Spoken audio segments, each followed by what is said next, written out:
Muy buenas noches, bienvenidos a Primer Círculo. Decía Bertrand Russell que la única diferencia entre las bestias y el ser humano es que el ser humano puede prever lo que va a ocurrir y puede tomar ciertas medidas para evitar que ciertas cuestiones ocurran.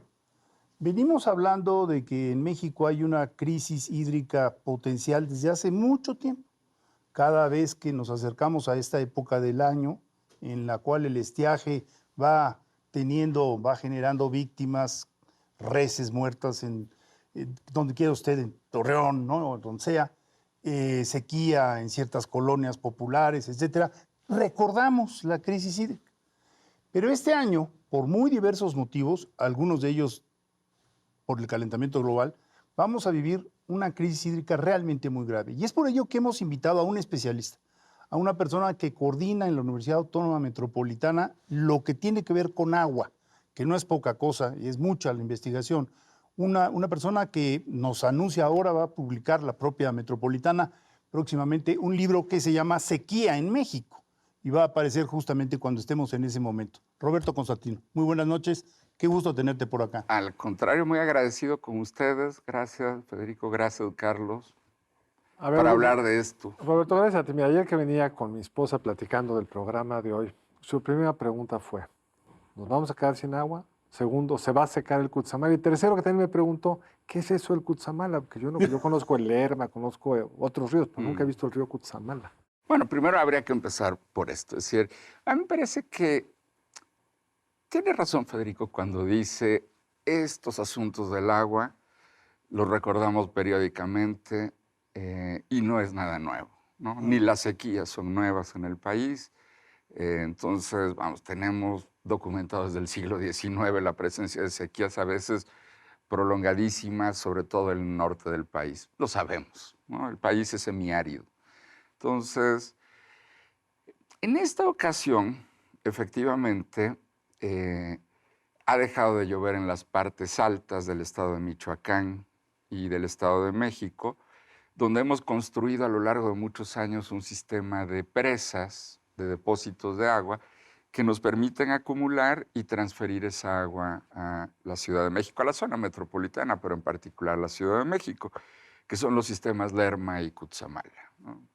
Es un sistema de 7 presas, 2 en Michoacán, el resto en el Estado de México. Y en el Estado de México la más grande y la más conocida es la de Valle de Bravo, ¿no? Efectivamente no ha llovido en esta temporada donde esperábamos con regularidad que lloviese, ¿no? Y bueno, traemos un déficit cercano al 45% de las lluvias respecto de otros años. Hay en el país en su conjunto tenemos presas al nivel del 50% y en este sistema hay diferencias en la capacidad de almacenamiento. La más conocida, ¿no? Y que se ha estado difundiendo mediáticamente es el nivel de la presa de Valle de Bravo, que anda alrededor del 35%. Entonces, sí dejó de llover, sí ha faltado agua en la acumulación de estas presas y es posible que se vaya a reducir aún más el suministro que proviene de ahí. ¿Podría dejar de entrar el suministro de los sistemas Lerma-Cutzamala eventualmente ante una reducción adicional? Pues sí. Esto quiere decir que la Ciudad de México se va a quedar Como sin Ciudad agua. del Cabo, que no había agua. Justamente eso quería señalar, porque allí se puso de moda en materia de agua esta idea de la hora cero, ¿no? No es la hora cero sudafricana, ¿no? Tampoco es la que recientemente golpeó a Montevideo en Uruguay, ¿no? Es el suministro del agua en la Ciudad de México proviene de la batería de pozos del agua subterránea, digamos. La mayor proporción del suministro proviene ¿Cuánto? de allí, pues alrededor del 60, arriba del 60%. Y el resto se completa con el volumen, sí, que se ha venido reduciendo del sistema Lerma-Cutzamala, ¿no? Es decir, el agua que trasvasamos, que hacemos subir una pendiente que alcance los 450 metros con un gran gasto de energía. Entonces, para poder completar. Que se reduzca la disponibilidad de este abasto. ¿Quiere decir que la Ciudad de México se va a quedar sin agua? No, pero quiere decir que vamos a sentir la falta de ese suministro, evidentemente. Ahora, hay que ponerlo también en perspectiva, porque uno no sabe lo que necesita hasta que lo vuelve a encontrar, ¿no? Y nos estamos volviendo a encontrar con la sequía, nuevamente.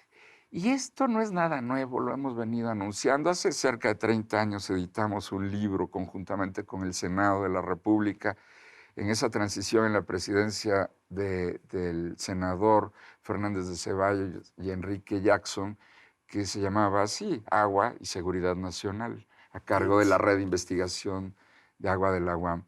Y ya anunciábamos desde entonces, ¿no? Y de mucho tiempo antes, que teníamos un muy frágil sistema de gestión hídrica en el país, ¿no? No solo lo que pasa en la Ciudad de México, cada 5 años recordamos la negociación del agua con los Estados Unidos. O entre Tamaulipas y Nuevo León. O entre Tamaulipas o Nuevo León, o entre Durango, en fin. Es decir, es un problema muy delicado. Déjame decir que también aquí hay cuestiones culturales, ¿no? Por ejemplo, es muy escasa la población que realmente recolecta el agua de lluvia y la utiliza de manera racional. ¿A qué me refiero con de manera racional? Bueno, si tienes un jardín, pues utiliza el agua que tú logras juntar y no utilices el agua de la red, ¿no? Y mencionaste algo de paso que es muy importante. El sistema de pozos que hay en la Ciudad de México, pues es realmente excepcional, pero hay que cuidarlo. Y Absolutamente. y si nos vamos por bajar los pozos, pues lo que también vamos a bajar es a la ciudad, porque pues 40% del agua que llega a la ciudad... platicábamos. ¿Cuánto se pierde en la red de transmisión? En fugas en la Ciudad de México perdemos el mismo volumen que importamos del Lerma Cutzamala. Fíjate. Y un dato que me diste el otro día que es buenísimo. ¿Cuánto gastamos en electricidad para traer el agua del sistema Cutzamala? ¿Equivale a la de qué ciudad? Equivale a proveer de electricidad a la ciudad de Puebla durante un año. Entonces, a ver, un poco para ordenarlo, Sí, ¿no? sí, es decir, sí. O sea, sí, lo que hoy nos tiene nuevamente en una crisis discutiendo los asuntos del agua es la falta de lluvias. Pero va a volver a llover. No sabemos cuándo, este es el asunto importante. Y después de lo que sucedió en Ciudad del Cabo, que esto no es lo que sucedió en Ciudad del Cabo, después de lo que sucedió en Nuevo León recientemente, o lo que ahora sucede en San Luis Potosí, en Guanajuato, o para irnos hacia Sudamérica, en Montevideo, ¿no? ¿Cuáles son las lecciones que aprendimos nuevamente? Es decir, esta sequía nos recuerda que tenemos un muy frágil sistema de gestión hídrica, una muy frágil institucionalidad y que el agua es una suma de muchas cosas. Es decir, sí es la meteorología, pero sí son las decisiones públicas, sí son las culturas de aprovechamiento.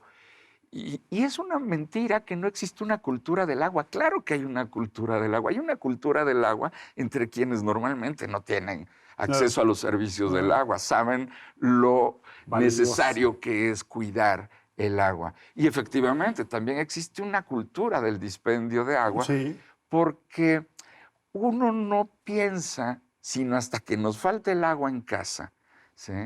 Lo difícil que es que se genere ese flujo de agua al mover la llave del agua, ¿no? A ver, este círculo absurdo de ir a perforar más en los pozos subterráneos porque no llega del Cutzamala, como decía Federico, hundir más la ciudad, fragmentamos más el suelo, rompemos más la redistribución, perdemos más agua. Vamos, ese círculo es bien conocido, está con nosotros desde hace no sé cuántas décadas. ¿Y por qué no podemos enfrentarlo? ¿Por qué no tenemos una acción de largo plazo como la han tenido otras ciudades? Estoy pensando, por ejemplo, Chicago.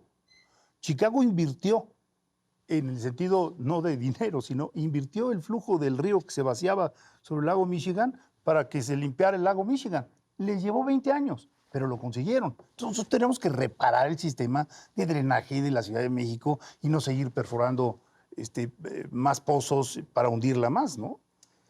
Yo coincido completamente con ustedes y tendrían que formar parte de la Red de Investigación en Agua. Es justo el asunto, es decir, sabemos esto.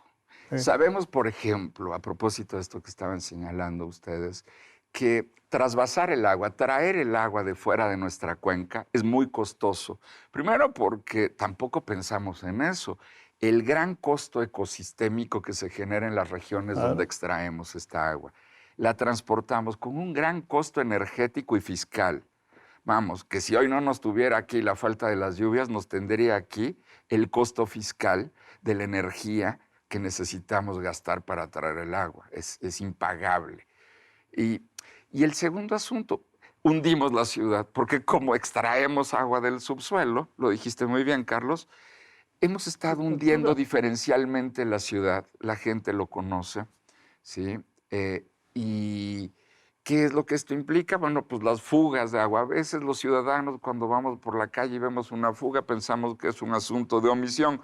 Podría serlo en algún sentido, porque se necesitan recursos y personal capacitado para reaccionar rápidamente ante eso, pero en realidad estamos contendiendo con el hundimiento diferencial de los suelos. ¿Cuál es el problema? Que cada vez hundimos más la ciudad, nos cuesta más trabajo bombear el agua para traerla y bombear para salir, para sacarla. Entonces, es un sistema completamente anómalo el de la Ciudad de México, que tenemos que corregir por varias razones. Primero, porque vivimos aquí, ¿no?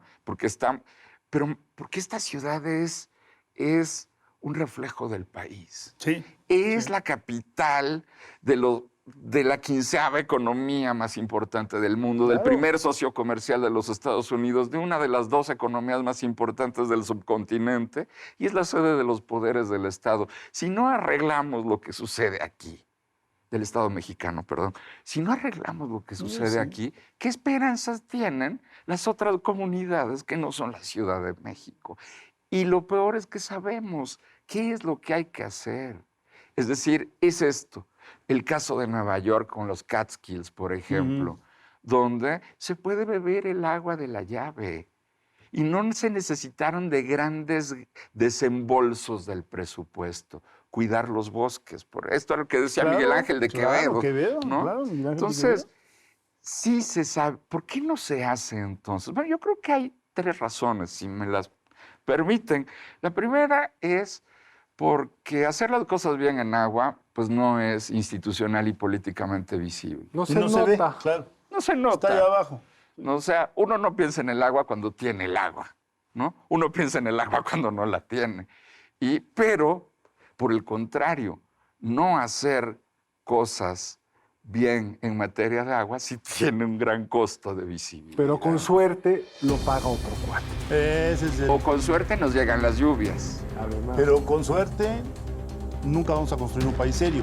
Entonces vamos a un corte y regresamos a ver Bien. cuál sería esa seriedad deseable de nuestro país. Ahora venimos.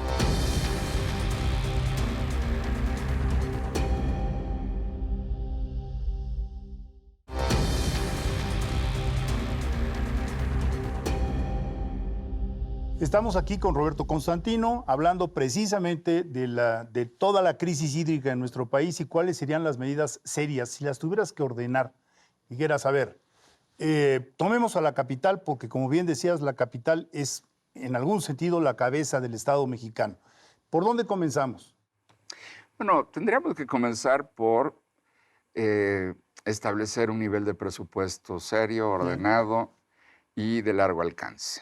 Es decir, no es posible llevar a cabo las grandes obras de infraestructura que requiere la ciudad ¿Y el país? en materia de agua, pero me dijiste en la tienes ciudad, razón, sí. pero en el país también, desde luego, sin presupuesto público. Es decir, hemos estado observando que por lo menos durante los últimos 10 años el presupuesto federal, que es el más importante en materia de agua, y hay un asunto de sobredimensionamiento, pero es el más importante, ha venido en picada.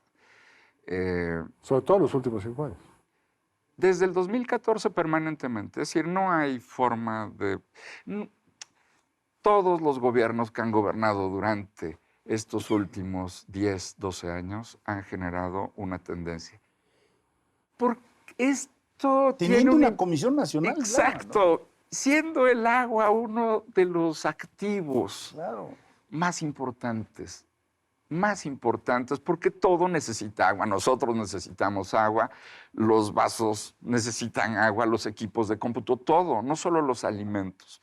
Y entonces, el primer asunto es tratar de garantizar una política de financiamiento público suficiente en materia de agua. El segundo asunto, tendríamos que estar considerando generar como objetivo, más allá de los colores de los gestores públicos, de los colores políticos de los gestores públicos, funcionar en materia hídrica desde la lógica de recuperar los balances, de los equilibrios hídricos, evitar los trasvases.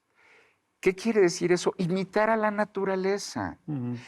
Miren ustedes, el agua que bebemos hoy es la misma agua que bebieron los dinosaurios. Entonces, no hay que preocuparnos ni espantarnos por decir tenemos que diseñar una nueva política tecnológica para reciclar el agua y reutilizarlo, como hace Singapur o Dubái o Barcelona. Estamos imitando a la naturaleza. Lo que pasa es que lo vamos a tener que hacer con mayor velocidad. Y eficiencia. Y eficiencia, efectivamente. Entonces, el segundo es, tendríamos que acordar una política de reequilibramiento de las cuencas en el país. Que no hemos entendido que los trasvases no son sustentables financieramente. Energéticamente son energéticamente absurdos, ecosistémicamente una locura. Entonces, lo segundo es esto, fijar objetivos de reequilibramiento, evitar los trasvases. 2, generar políticas para la reinyección. Claro. De nuestras propias aguas. De recuperación. Pero la Ciudad de México sigue consumiendo menos agua de la que le cae, ¿verdad? Sí. O sea, seríamos superavitarios. Exacto, de agua. Sí. Es que esto es el asunto. La cuenca de México nunca tuvo el problema de falta de agua. Pues Anagua quiere decir precisamente rodeado de agua. Exacto. Sí, el problema siempre fue... ¿Cómo la saco? La inundación. Claro. Bueno, y entonces... Déjenme acabar con esta idea. Y la tercera, que era ¿cómo ordenamos? Y tenemos que reutilizar el agua. Claro. Hay políticas contemporáneas que nos piden a los ciudadanos, no solo en la Ciudad de México, en el país, aprovechen el agua de lluvia. Entonces dice uno, está bien, el compromiso de uno para favorecer al medio ambiente o para garantizar cierta estabilidad en materia de agua en nuestros hogares, está bien, hay que hacerlo, ¿no? Pero la paradoja de esto, y es que esto es algo que está detrás de la política que hemos llevado a través de los años, es que en la Ciudad de México rechazamos las bondades del agua de lluvia. Me explico rápidamente. Todos nuestros ríos, la Ciudad de México tiene en su subsuelo, debajo de la cinta asfáltica, más de 50 ríos vivos.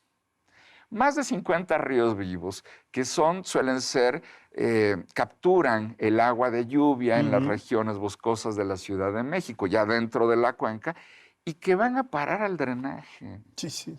Es decir, nos piden por un lado que aprovechemos el agua de lluvia y tenemos los ríos entubados. Y peor aún, hicimos un drenaje profundo que iba a ser solo para agua pluvial.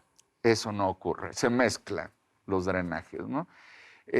Bueno, tendremos que ir arreglando cosas hacia adelante porque reinyectar mediante tratamiento las aguas de lluvia dándole una calidad suficiente y reutilizar las aguas residuales que genera la ciudad en su momento también con tecnología sabemos hacerlo.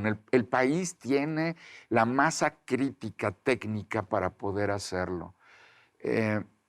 Bueno, tenemos que arreglar el problema que eventualmente se tendrá que resolver con el Estado de Hidalgo, porque las aguas residuales de la Ciudad de México no le pertenecen a la Ciudad de México, son un tributario de las zonas agrícolas del Distrito 03 de Riego de Hidalgo. También yo creo que habría que luchar contra ciertos mitos. Por ejemplo, el año pasado, cuando se presentó esta sequía brutal en el estado de Nuevo León, en particular en la ciudad de Monterrey, se le fueron encima las refresqueras. Y dijeron, son las refresqueras responsables y las cerveceras, ¿no? Y perdón, pero la cerveza y el refresco consumen algo así como el 5% del agua. En realidad, la mayor cantidad de agua en México, así ya no seamos un país agrícola, sino un país industrial, se pierde en la agricultura. Y no hemos tenido, como en Chile, un programa digamos, de impulsar el riego por goteo, las tuberías para aprovechar bien el agua. Es decir, a ver, de regreso a lo básico es que tenemos que aprovechar todos bien el agua. Las refresqueras, por supuesto, pero también en la agricultura, por ejemplo. No, desde luego, desde luego. Ahora, el río está tan revuelto que las interpretaciones, ¿sí? Sí. En relación acerca, digamos, si lo podemos poner así, de los buenos y los malos en materia de agua, casi cualquier narrativa ajusta, la verdad. La realidad es que efectivamente México, igual que cualquier otro país del mundo, utiliza la mayor cantidad de su agua dulce en la agricultura. Y también es cierto que México a lo largo de los años ha hecho un esfuerzo por mejorar la eficiencia en el aprovechamiento del agua. Hay notables casos en la manufactura, por ejemplo, ¿no? Donde con propias capturas de agua de lluvia y reutilización. Hay sectores que realmente reutilizan casi todo. Así es. Se pierde en evaporación. Pero cuando lo ponemos en el contexto del país, no se nota. Y no se nota porque el gran usuario de los servicios ambientales del agua es la agricultura. Ahora, tenemos también un problema, y hay que decirlo, es decir, el problema del agua en la Ciudad de México en particular, que no es el del país, porque en esta región está completamente al revés el problema, ¿no? Es decir, aquí nuestros principales usuarios son los sectores domésticos. En el resto del país es sobre todo la actividad agropecuaria. Leí una nota del Sistema de Información Agropecuaria a propósito de su invitación, porque durante la pandemia ocurrió algo muy interesante. Y durante la pandemia, el Banco Internacional de Pagos en Suiza, junto con el Banco de Francia, editaron el resultado de un estudio que se llama el Cisne Verde. El cisne verde, en alusión, digamos, a esta figura, a esta imagen del cisne negro de Nicolás Taleb, ¿no? De, uy, nos sorprende que haya sequía. Bueno, pues es una sorpresa. Sorpresiva. Es sorpresiva, lo sorprendente es la sorpresa. Entonces, el cisne verde se refiere a esta idea de cuáles pudieran ser los impactos, más allá de lo evidente en términos de la capacidad de abastecimiento del agua en los hogares, de los fenómenos climáticos y meteorológicos asociados al cambio ambiental.